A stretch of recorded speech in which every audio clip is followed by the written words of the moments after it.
Hi everyone, Tom Vogel, Wrestling's finest PC pro wrestling game. I had recorded 3 videos for potential new customers or people who are considering the game. Try to give them a little bit more in depth what the game does and does not do to determine if they feel they're a good, Wrestling's finest is a good fit for them.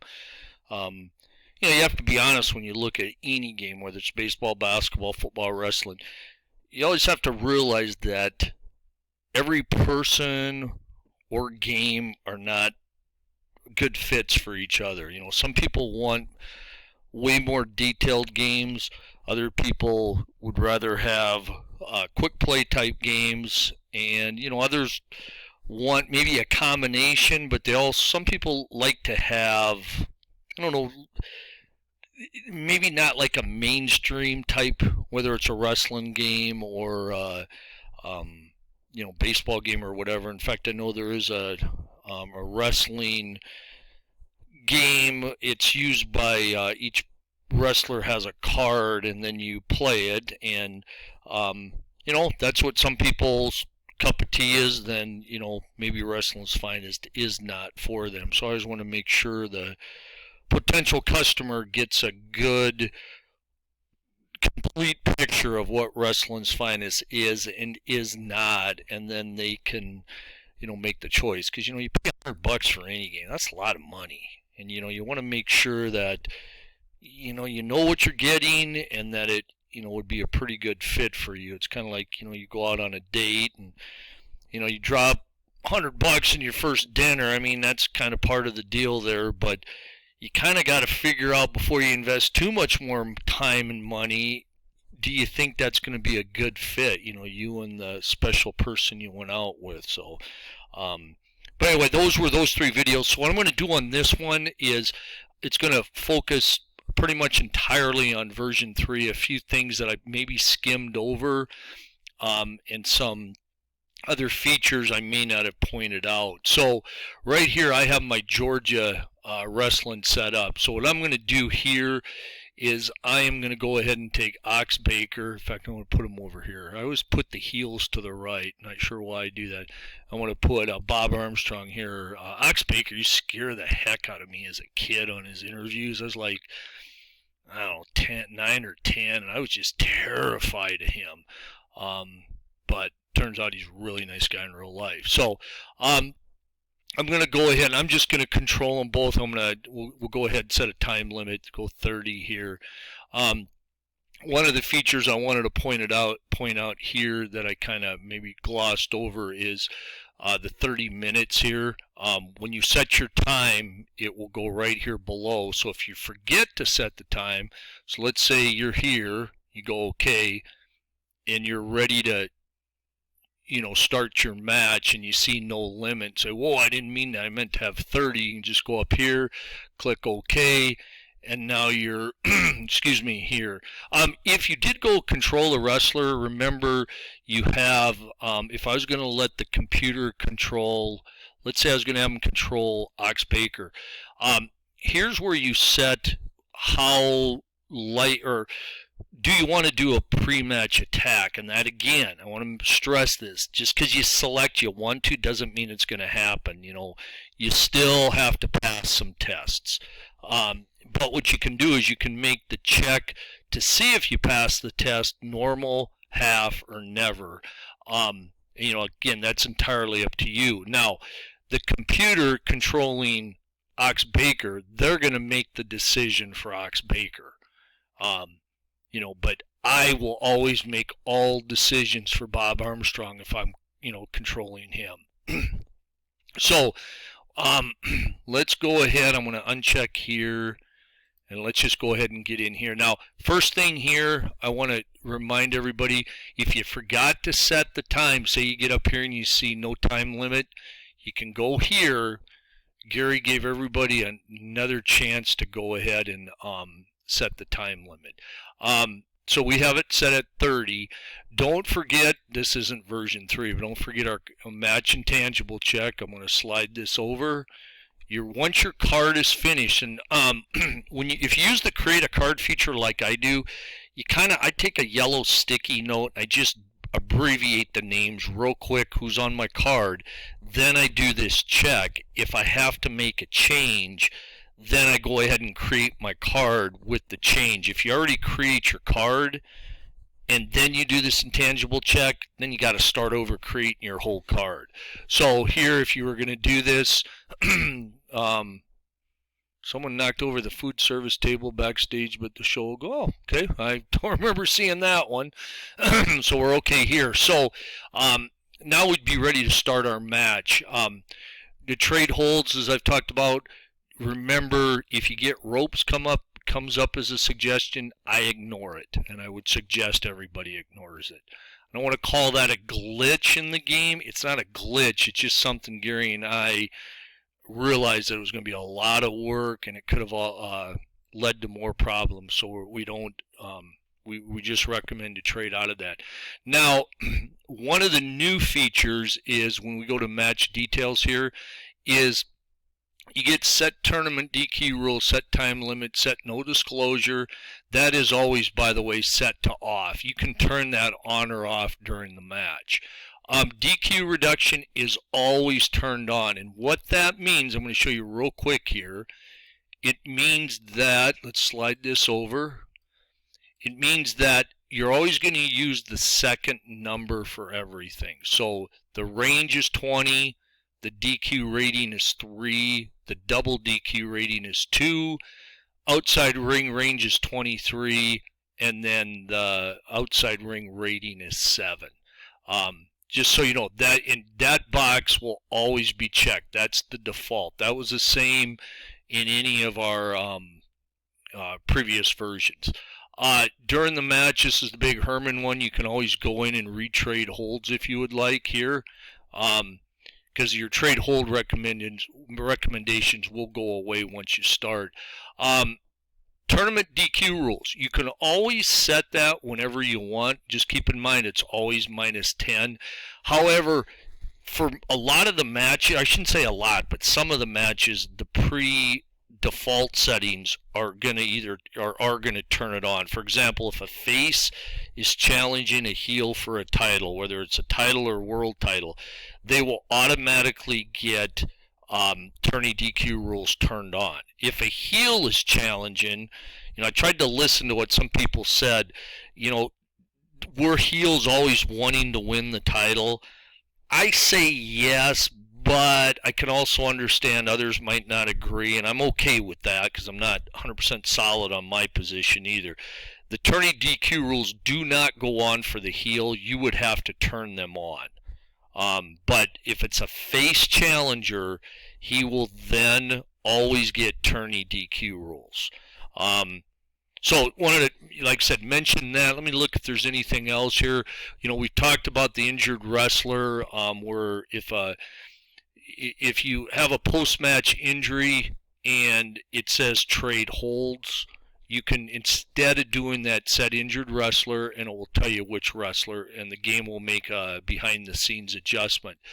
Also, if you have an injury during the match, and it doesn't tell you the days, you can use the post-match post-match injury check that I emailed to everybody, and it's also posted at our forum, to determine the type of injury.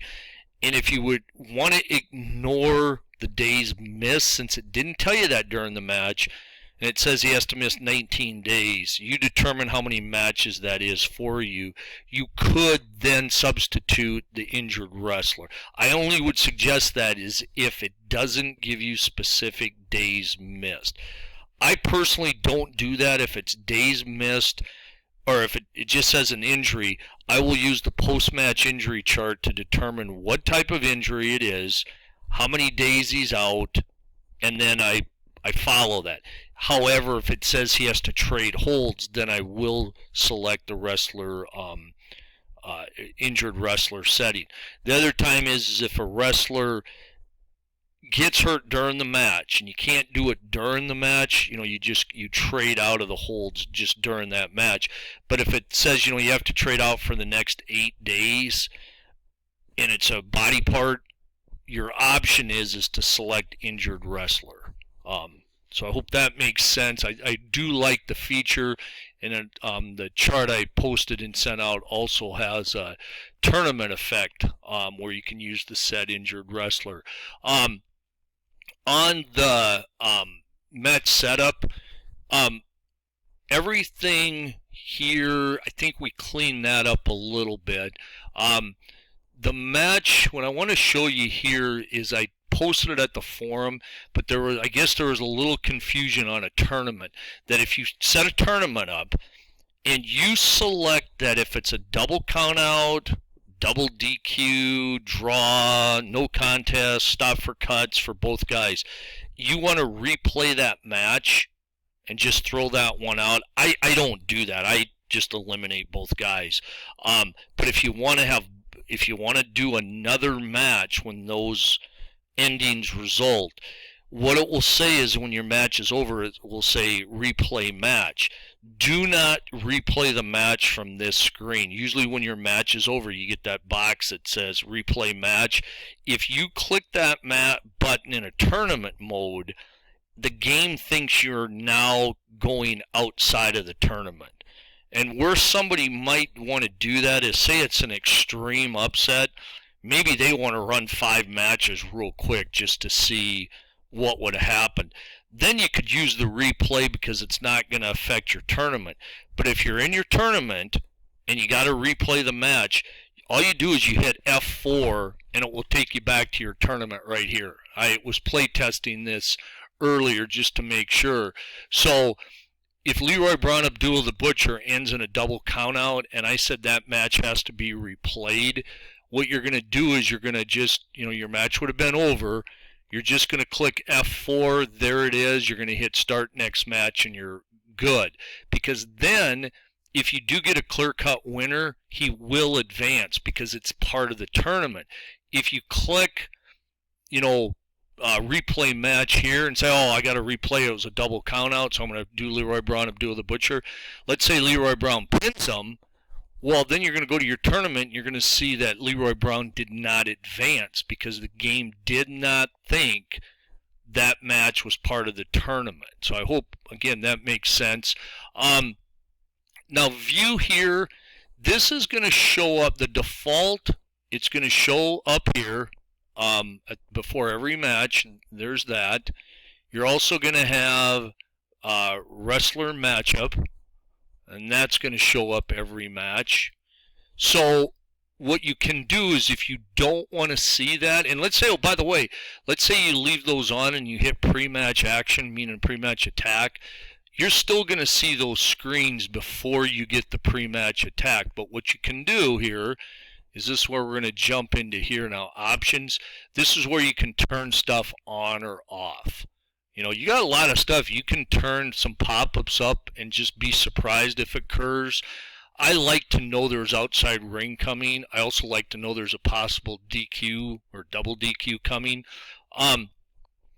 You can always block the computer strategy cards, by the way. If say I want to control Bob Armstrong, I can I can turn this off, meaning I won't know what the computer has.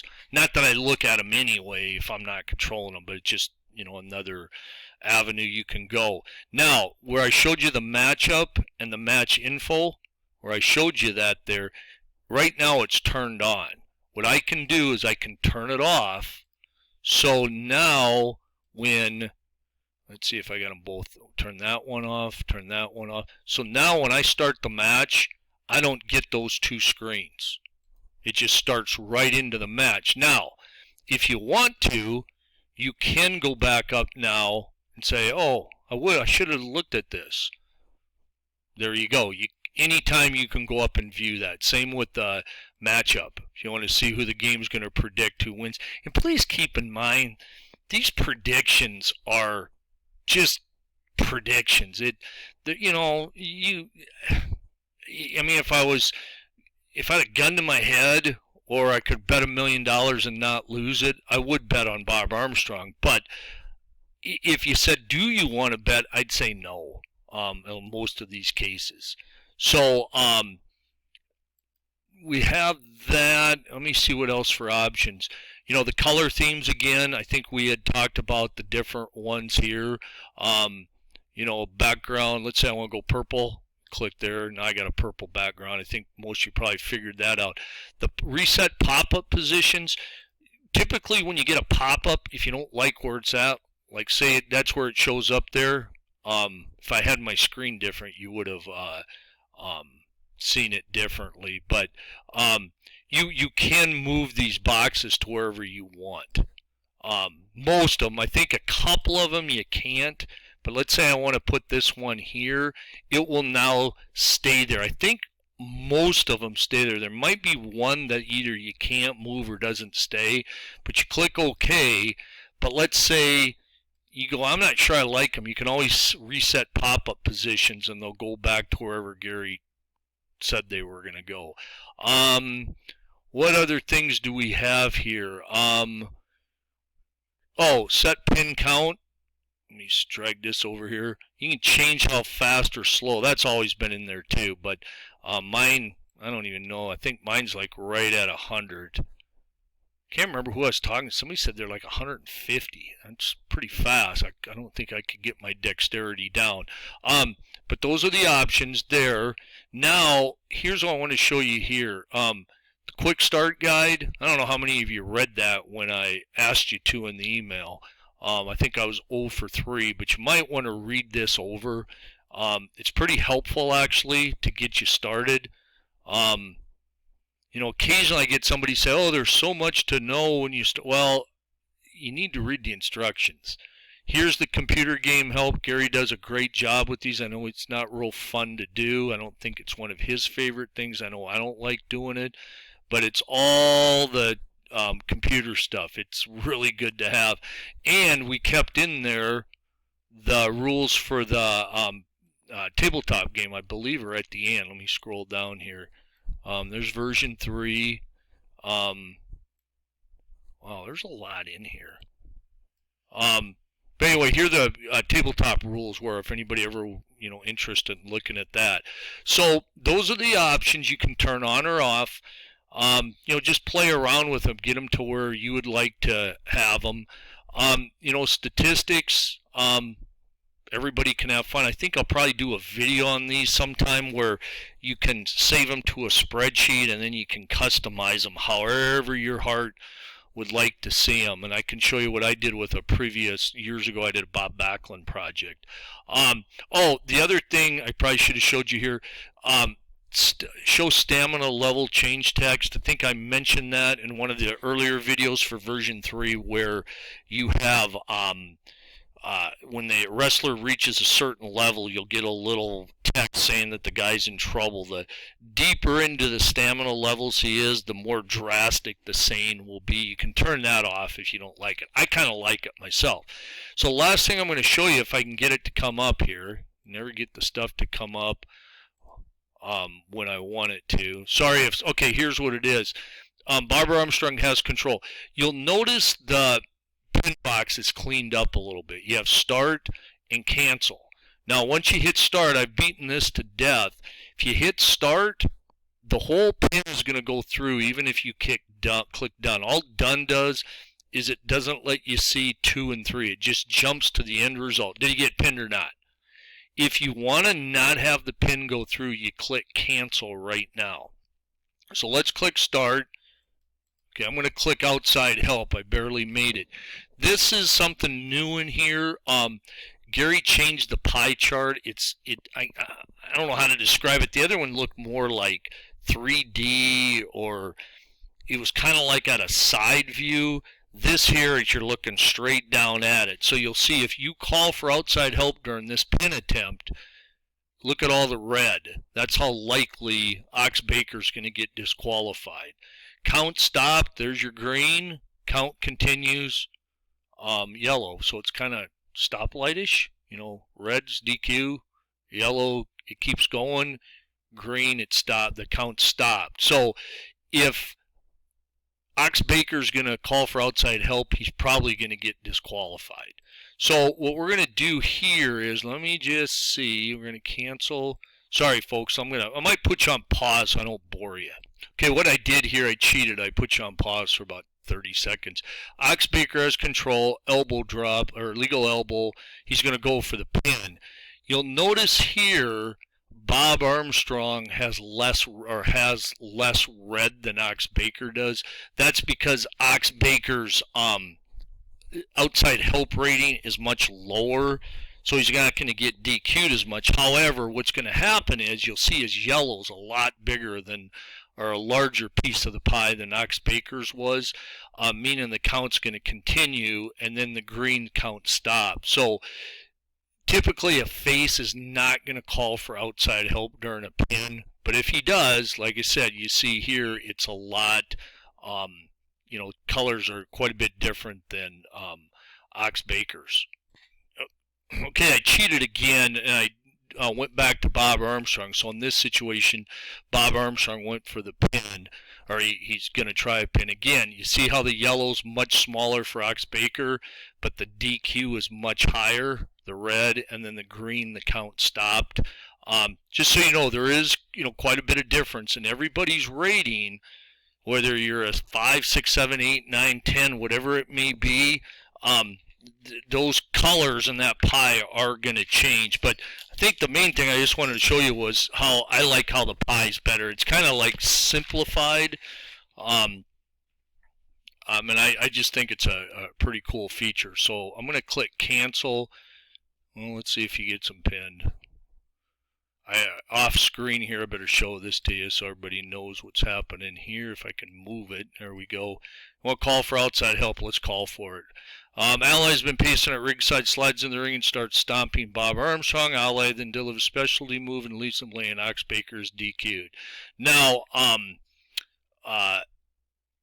what I wanted to show you here was, since I ranted about the pie chart, you see Bob Armstrong's outside interference rating is only a 2. It's right here. And then if you go to, he still scares me a little bit, Oxbaker, let's try to drag him over. I'm not having much luck. Bear with me. We'll get him over there. Control. You see his interference is 7. And I actually probably could have gone to 8. Maybe even a 9 for him, but I guess 7's probably about right for him. He just got DQ'd a lot is what he did. So he didn't even need the outside help. But that's why you see it. It's one pie chart's for a guy rated 7, and the other is for a guy rated 2. So let's get out of this. So we're back here, and here's your replay match. So since this isn't a tournament, I could go ahead and replay this match if I want. All settings stay for when you replay the match. Just so you know, you don't have to go in and change anything else. So I think we're going to call it quits on this one. Other than options, you can also turn off your, where's it at here? Star match. If you want to turn that off, you can. I think we're going to end it here. I just keep thinking I'm forgetting to tell you something here.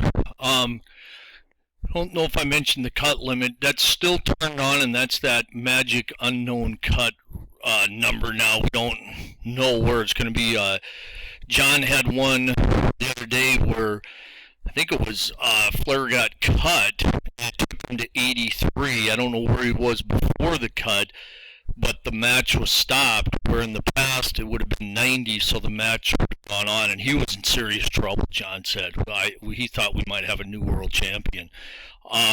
So whatever the cut number was, it was somewhere between whatever Flair had before that cut and, up to 83. So let's say his previous cut was 68, so that meant that the cut stoppage number was from 69 to 83, and it's one of the things we'll never know. John also said he had a 73-point stoppage the other day, so I'm more than thrilled with how the cut option or how the cut system turned out. But you can turn it off, which I do in my Cajun no DQ matches, because I'm trying to get a winner, and I don't want the cuts to continue the feud, I guess. However, I know some areas you could have a cut stoppage in a cage or no DQ, and that's entirely your call.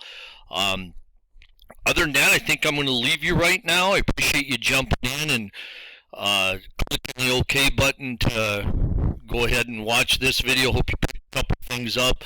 Again, please visit us at our Delphi forum, DELPHI forum, and then type Wrestling's Finest, Delphi Forum, Wrestling's Finest. My email address is on there. You just have to click website. You can also go find me at Facebook. I do have a Wrestling's Finest page there. I'm struggling through it, but eventually I'll get better at it. Appreciate all the great comments and support for our version 3. If there's anything you want to see, you can post it at the forum. You can post it, as a comment to these videos. And then my email address is one word, all lowercase, TOMMY, initial V as in Victor, 33@att.net. Again, Tommy V 33@att.net. Thanks for joining me, and this is Tom Vogel, Wrestling's Finest PC Pro Wrestling Game, saying so long.